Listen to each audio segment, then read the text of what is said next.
હાલો મારા પ્રિય ગુજરાતી, કેમ છો બધા? મજામાં ને? તો મિત્રો, સરસ મજાના વિડીયોની શરૂઆત કરીએ. પહેલાં બધાને રામ રામ, સીતારામ, જય શ્રી કૃષ્ણ એન્ડ મહાદેવ હરટોલ્સ. તો ફ્રેન્ડ્સ, બધાને જય રામ આપી પાછળના વિડીયોમાં તમે સરસ મજાનો પ્રેમ આપ્યો.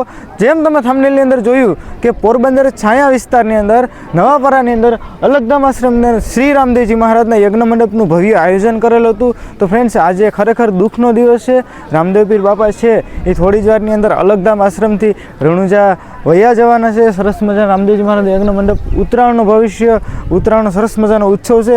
ખરેખર આ ઉત્સવમાં બહુ મજા આવવાની છે. ચેનલ ઉપર જોડાઈ લેજો. આપણો વિડીયો ફેસબુક ઉપર જોતા હોય તો આપણા પેજને ફોલો કરી દેજો. યુટ્યુબ ઉપરથી જોતા હોય તો આપણી ચેનલને સબસ્ક્રાઈબ કરી દેજો. તમારો થોડોક પણ ટાઈમ વેસ્ટ કર્યા વગર ચાલો મંડપની સાથે જોડાઈ જઈએ. તો મિત્રો, જો તમે રામદેવ પીર બાપાનો સ્તંભ છે એ માત્ર ને માત્ર એક સોપારી ઉપર ખડો હોય છે. આજે આપણે સાક્ષાત જોઈ લઈએ, તમે જોઈ શકો છો. માત્ર ને માત્ર એક સોપારી.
એ બોલો રામા પીરની